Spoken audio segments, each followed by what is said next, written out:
Good morning to everyone.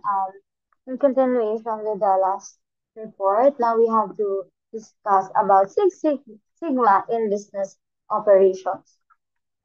So, here in our topic today, as what I believe na nagbabanggit na siya from the previous reports from the other reporter all about the Six Sigma. But now we are going to focus in the application of or the side, the point of view of Six Sigma in business operations. So we have to focus on this one.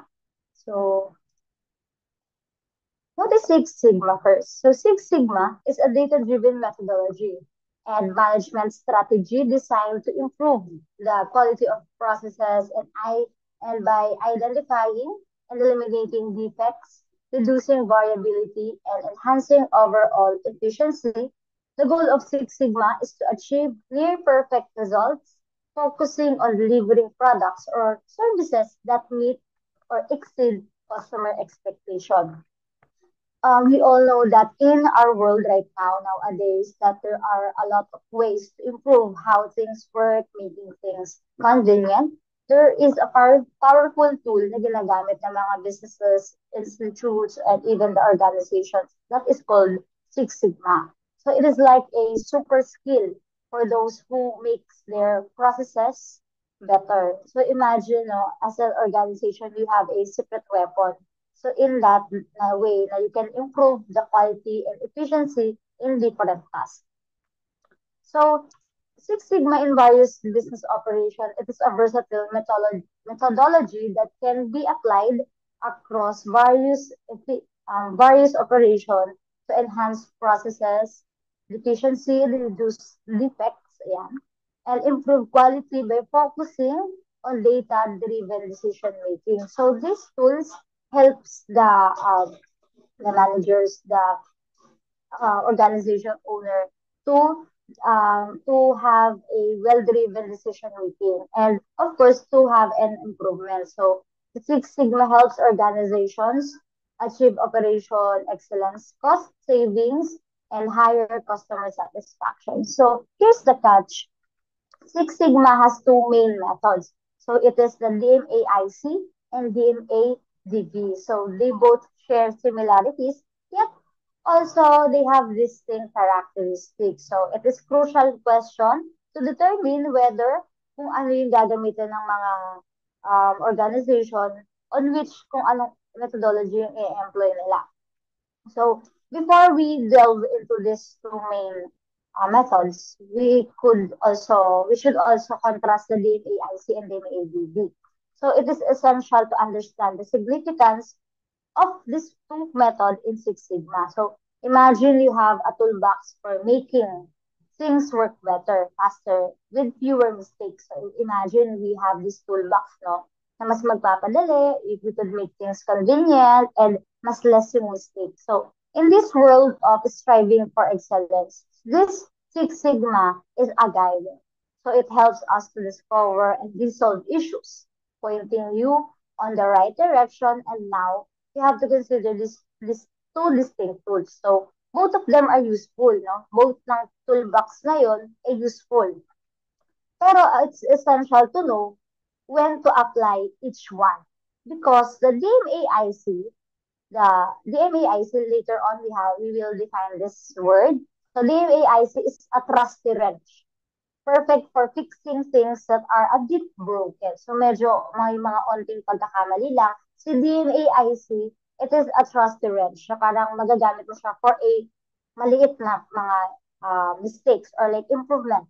On the other hand, the DMADV, this one, is like a shiny new hammer, parang bago siyang martilyo. That is great for building something completely new and awesome. So parang si DMAIC, pang maliit na mga mistakes lang or a little bit of fixing lang. Pero si DMADV is like you can make new and something na bago kapag ito yung ginamit mo. So in this lesson now, we will learn and we could also delve into these different methods. So first, si DMAIC na kanina pa natin sinasabi. So ito po ang kanyang ibig sabihin. So define, measure, analyze, improve, and control. So in this phase, to define phase 4 is clearly this process in this phase 1, so we could call it phase 1 of the DMAIC, the define phase, clearly define the problem, project goals, sorry, and customer or internal or external requirements. So, kailangan natin i-define wherein we have to figure out what needs fixing or improving. Ano ba yung need natin baguhin? Ano ba yung need natin i-improve? So, you set specific goals and identify the people involved. So, whether it is internal problem or external problem, you have to identify that. And sino yung mga person involved in that problem. So, kailangan mo siya, i-define mo siya in every aspect so that ma-answer siya on the process. So, in the second method, the measure phase, the phase 2 measure, we have to collect and understand the current performance of the process. So, whether kung ano man yung process na may problema, kailangan mo siyang i-measure and intindihin kung ano ba yung performance niya. Is it good? Is it bad? Or is it just saktuhan lang. And we have to develop a data collection plan, what, how, and when to measure. So once you know what to improve, since na-define na natin siya sa phase 1, here in the measure phase, um, we have to measure how things are currently working. So for example, um, merong problem about the manufacturing. Hindi ganun kabilis yung pag-travel ng mga um, ng raw materials sa mismong from supplier to your mismong mga manufacturing warehouses natin. So, i-define mo siya, i-measure mo ano ba yung exact state ng process na yun at that moment. And i-involve din dito yung pagko-collect ng data. And we have to understand na yung current state na yun is yun yung kailangan natin baguhin. We have to measure it. So, how much ba yung dapat natin baguhin doon? 50% lang, 20%, or just 5%? So that may improvement. And the third phase is analyze. After we define the measure and now we have to analyze and identify the root causes of the problem. And we have to validate it and prioritize root causes. So in analyze, after collecting the data and you analyze it, this helps you to find the root causes of any problems. And it's like a detective work for process. So here, na-measure na natin yung data, ano yung current performance ng process, and i-analyze natin siya. And then we have to go to the improve phase. So in the improve phase, with a good understanding of what's going wrong or what's wrong, kung ano yung mismong problem sa existing problem sa process, you can start making changes. Now, you can develop and implement solutions to eliminate the root causes of problems. So this phase is all about finding solutions and putting them into action. So na-analyze mo yung cause of problem and now you have to implement the solutions and eliminate kung ano yung root causes na. And the last phase, the control. This phase ensures that the improvements are sustained over time, not just only in the beginning, but also sustained siya and implemented siya with monitoring systems like control charts to track process stability. So this last step ensures that the improvement sticks around, not just for 1 month, 1 quarter, second quarter. No, you have to make it sure na yung mga variable na ilagay natin doon is talagang nakakontrol and implemented properly with standards. So you put measures in place to keep things on the right track. So this first method of the Six Sigma, the DMAIC, as what I've said earlier, ito yung pang mga small changes lang. Like, hindi siya for like malaking improvement. Why? Later malalaman natin kung ano yung difference nila ng dalawang methods. So, I'm sorry po sa pusa. So, in the next slide here. Hi, Desa. Yes po.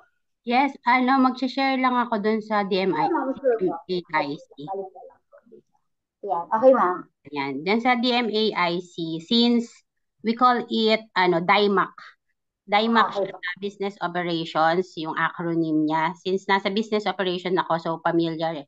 Very, siya, ginagamit talaga sa amin. Sample natin, yung talagang nangyayari sa operations ngayon, it clearly define the problem, goals, and customer. Kunwari, may, customer complaint. Tumataas yung customer complaint sa, sa branch or sa department, ganon. So, we have to measure them. So, gagawa kami ng survey. Isa sa mga common kasi is, ah, pag nakakakuha tayo ng customer complaint, tinatanong natin kung anong root cause. So may mga tayo collecting data, pero not necessarily complaint. Pwede rin namang good yung magiging feedback nila. Then from there, i-measure natin using the survey form or yung mga link na pinapadala natin sa through online kung wala sila sa store kasi meron rin pero rin yung hard copy. And then i-analyze, ano ba talagang root causes, bakit tumataas yung complaint natin or bakit ang baba ng commendation natin, ganon. And then after analyzing, they have to develop a solution. Yun nga. Kasi nga kulang sa customer engagement, yun. So ano yung kailangan nating i-improve? Yun yung mga needs for improvement kasi nalaman na nila yung root causes ng problem. And then ensure the improvement. So from there, meron tayong kailangan i-sustain yan. So dapat laging chine-check, laging pinipeptalk, laging ino-orient yung mga tao how to do a good customer engagement, good customer service. So tama ka naman, dito sa DIMAC is mga simple problem lang, not a big one na talagang kailangan ng major improvement. So yun lang i-share ko para under business operation. Thank you. Okay, thank you, ma'am. Yes po talaga. I mean, even in sa mga small, like, for example, sa mga BPO, and even sa accounting field din po, nagagamit din siya, especially if merong mga pag-arise ng mga small problems.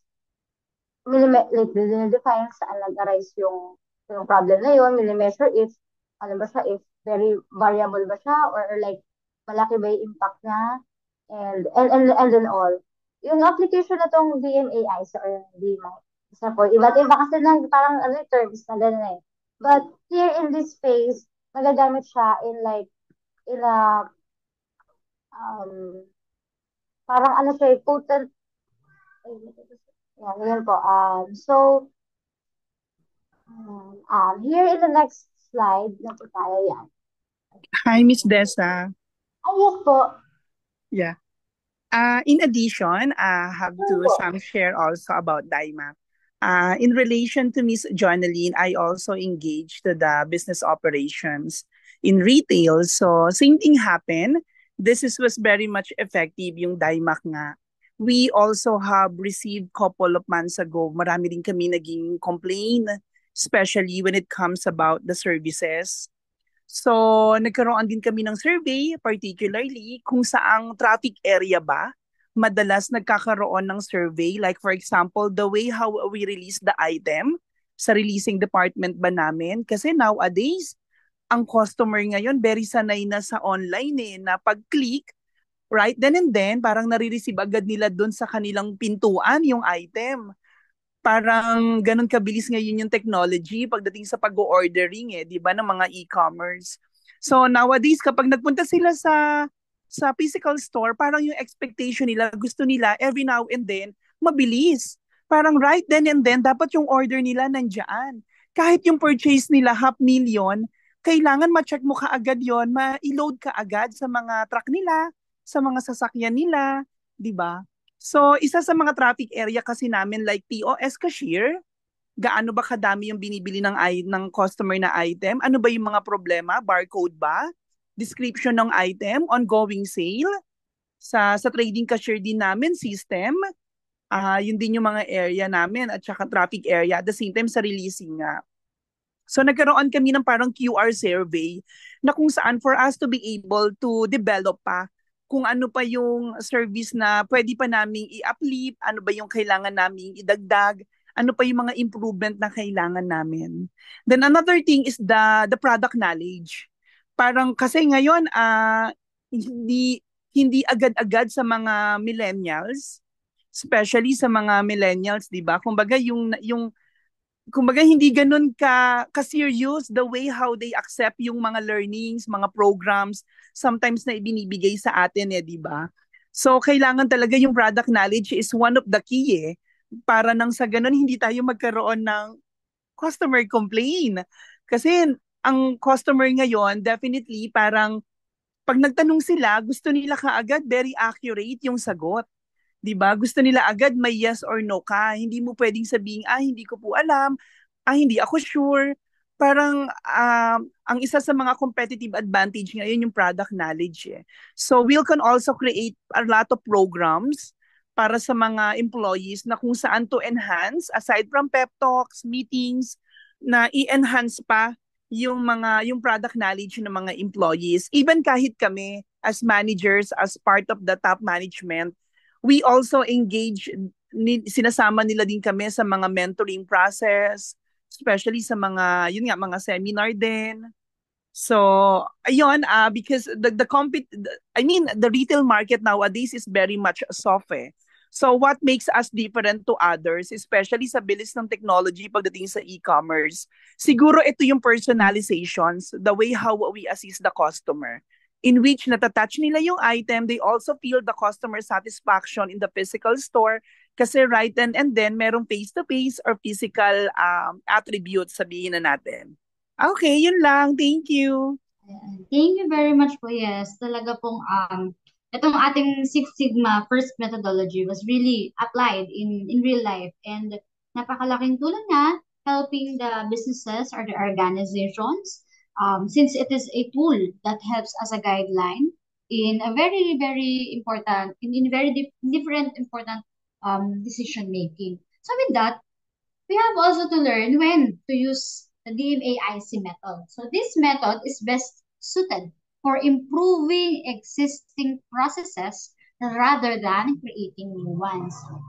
So rather than creating or making a new process, itong DMAIC is a very good methodology in improvement, in improving existing processes. So here, the first one, existing process with performance issue. Use DMAIC when existing process is not meeting performance standard, such as quality issues, delays, high costs, or customer complaints, like what Miss Jonah and Miss Bella said. So example, a manufacturing line producing high defect rates. Yan, ito yung problem nila. In finished products or a service process with long wait time. So nagagamit nila si DMAIC in learning what are the root causes and also for the improvement. Like for example, the second one, reducing defects error. Yeah, for example, here, when the goal is to reduce defects, errors, or rework in a process, example, reducing billing errors in an accounting department. Yan, exacto po. Minimizing defects in product assembly. So, example din to. And the last one, improving efficiency and reducing cost. So, streamline process, eliminate waste, and reduce cost. Since ito nga, this one is the main goal of the Six Sigma. Example here, optimizing a supply chain process to reduce lead times and inventory costs, or improving the efficiency of a customer support system. So, when we use DMAIC, no, we have to picture ourselves working at a bakery and you've observed or like nakita mo that yung cookies, for example, is frequently turned out somewhat varied in size, iba-iba siya ng size, color, and flavor. So yung lack of consistency is an issue and we aim to resolve it. So for example, itong DMAIC can help. So pwede natin for example, yung parang bakery, no? We would define the issue, yung inconsistency of the cookies, measure how different they are, analyze natin yung variation. It may be the oven temperature, it may be the other factor, and we could also implement the changes right away, like in baking process, and control the new process to make sure that cookies come out consistently and delicious. So in this section, we have explored the DMAIC methodology. And ayan, next na natin yung DMA-DV methodology, the second method. So here, the same as the DMAIC, like I said a while ago, they have the characteristic na same, but also they have differences. So the define stage or the define phase, define the process goals, measure the critical to quality aspects, analyze the design, sorry po sa mga typo, and fourth, ito yung first na difference nila is that the design. Detailed design of the product process and verify the chosen design. So here, in the define phase, to begin, you should start making a clear plan for what you want to make. Since the DMADV is for creating new process rather than making a little bit of improvement, so here we have to define kung ano yung need natin talagang gawin. Kung ano yung clear plan, kailangan mailatag siya. This involves setting clear goals, knowing what your customers want, and recognizing any limits that could impact your project. Just like the same in the DMAIC phase. So here the second is the measure phase.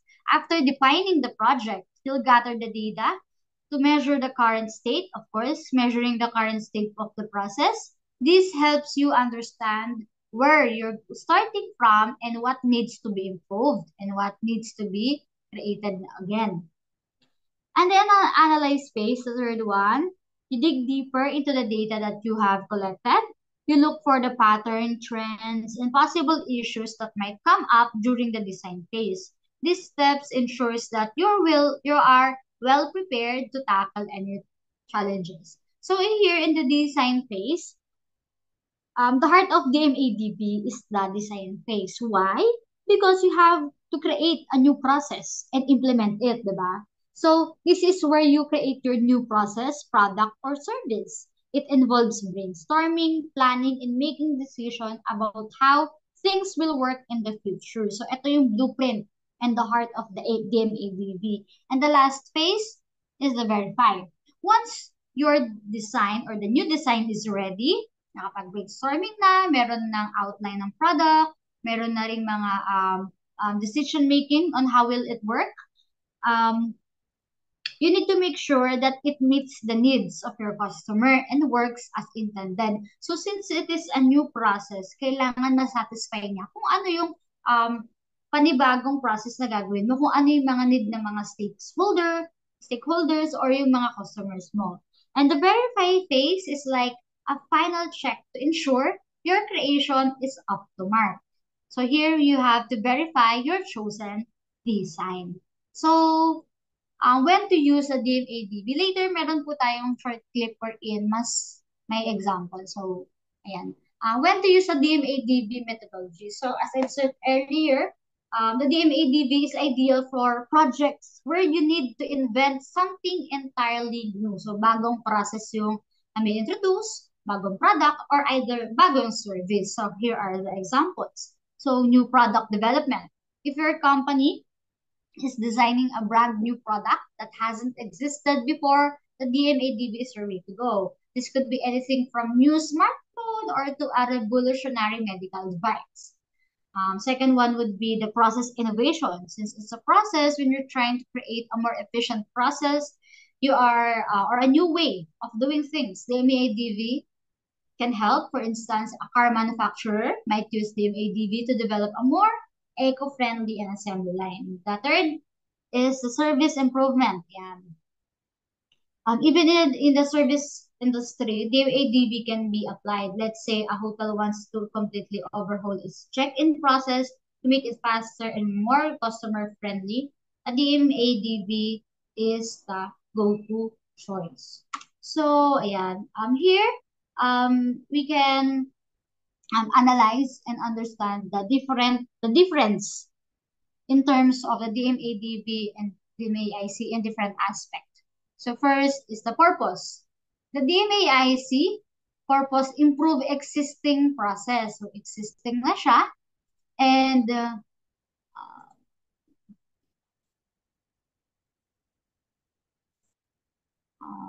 here since existing na siyang process, ayun yung purpose ng DMAIC rather than kay DMADB new process yung kanyang ini-introduce or products or even service. In the aspect of current state focus, improving the current state, yun ang kanyang focus. So, yung improvement ng current state.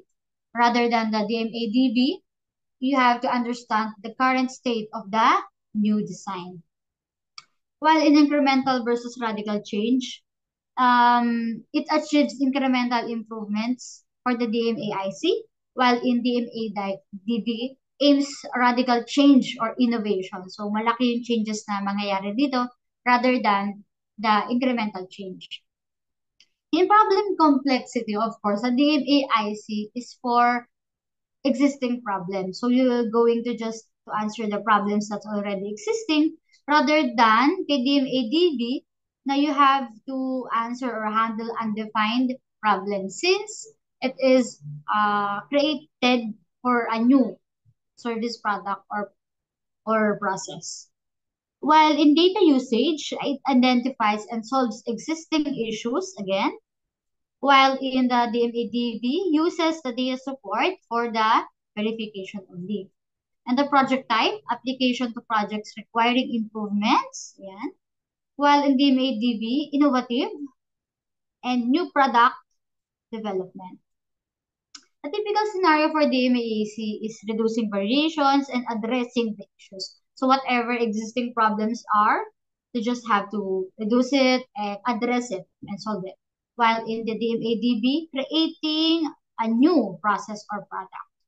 So, in the key phases, the define, measure, analyze, and improve control, ito yung nagbago sa kanila. While the phases in DMADB is define, measure, analyze, and design, and verify. So, this is the points that has the differences.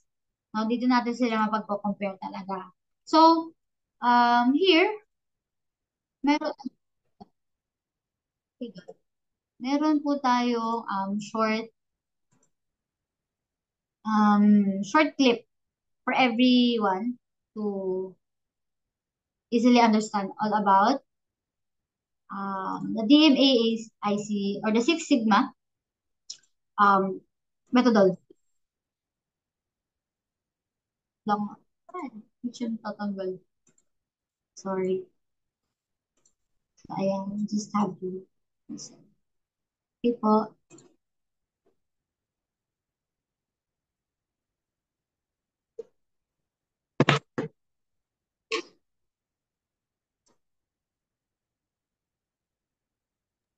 Parang walang sounds. Wala po siyang sounds. Hello po? Wala. Sounds Oh, eh. okay.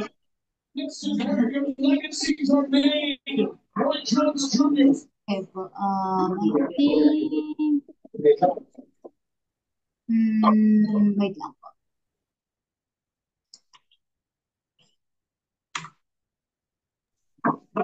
po.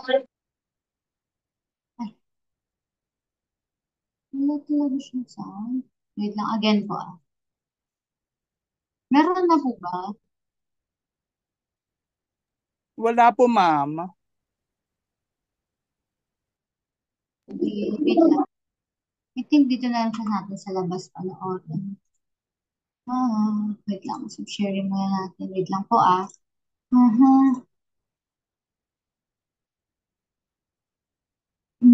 smartphone to help the customer manage appointments. Is it agree po ba kayo? Are you agree? Are you agreeing about the DMADB approach or you'll have another like way? Anyone po kung may one? Oh, hello? May Oo. Ano kami, agree kami. Okay.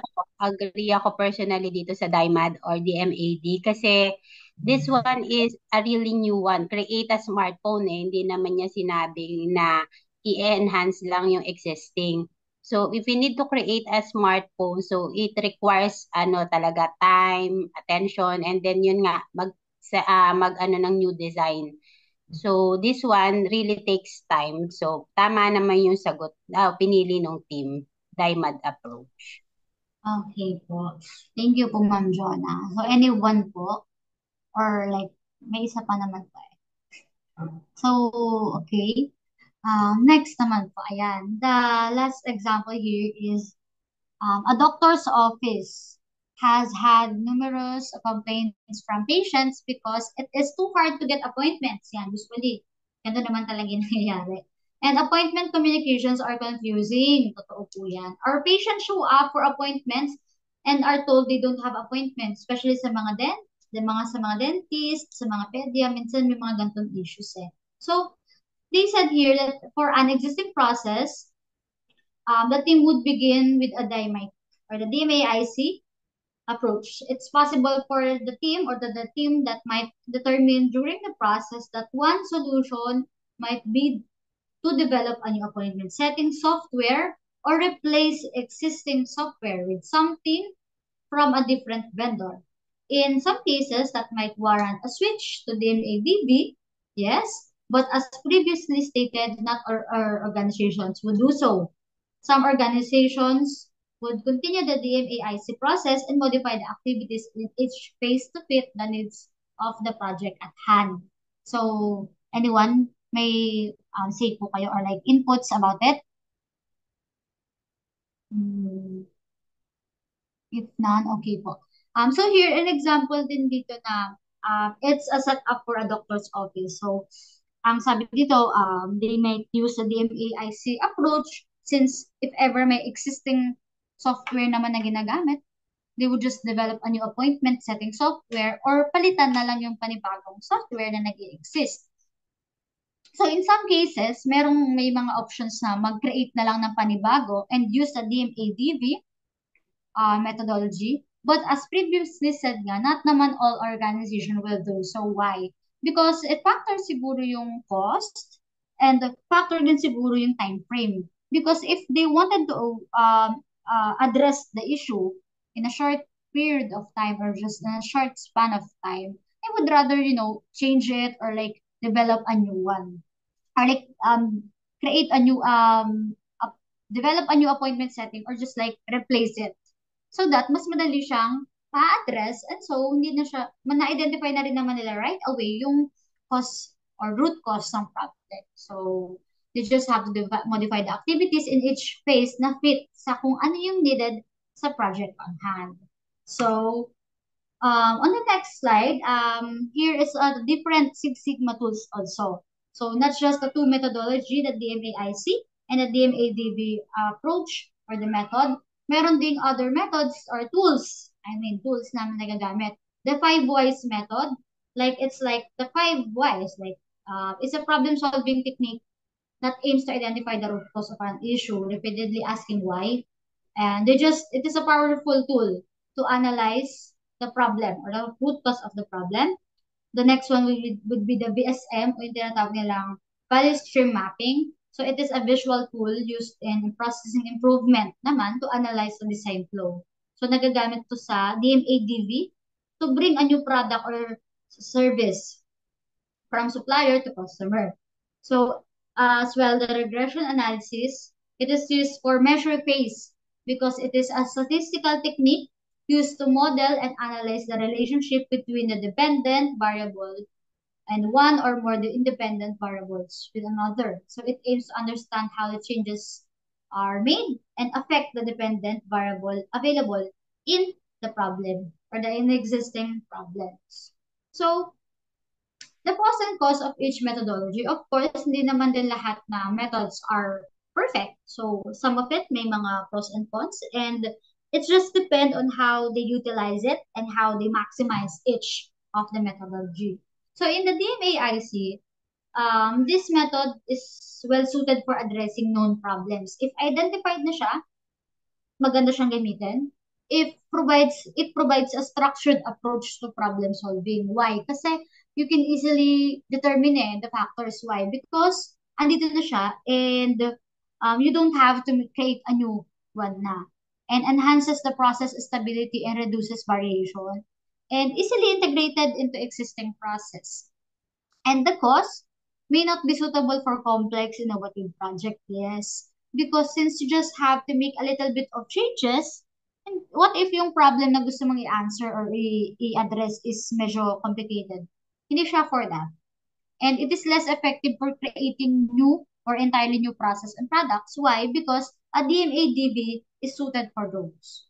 So while in DMADB, the pros here or the advantages in using this method, it is ideal for innovative projects and new product development. It emphasizes the customer requirements in innovation because you are going to create an entirely or you are going to design an entirely new product, service, or process here. So that masasatisfy talaga and mag-base talaga doon sa kung ano yung need and masasatisfy yung mga customer dito. And suitable for tackling complex and undefined issues, allows for creative and out-of-the-box thinking because you're going to create a new one, a new process. That's why pasok yung DMADB dito. While for the cons or the disadvantages, maybe it's time consuming as it involves designing new solutions, right? And may require more resources and investment. Yeah, cost. Because since you're going to create a new one, you're going to create from scratch. It may take longer and also you will have to use way more resources that is needed and kailangan ng investment din doon.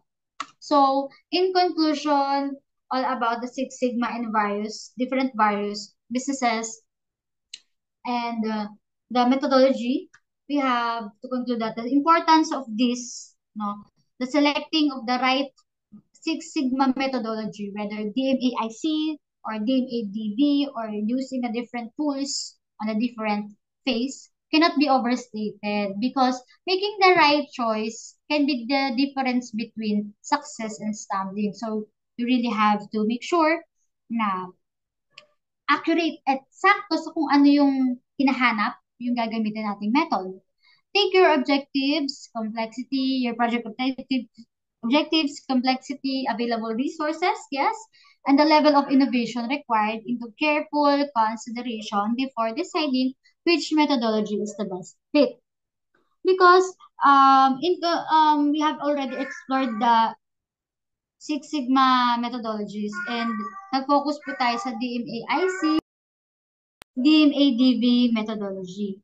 So, yung vital role nila in the process improvement and yung pagpili dito is yun yung crucial decision ng management or ng organization. So, with that, thank you and my presentation is done po. Thank you very much po. If there's any question or like sharing, okay lang po. So, anyone or okay na po siya. Ayun.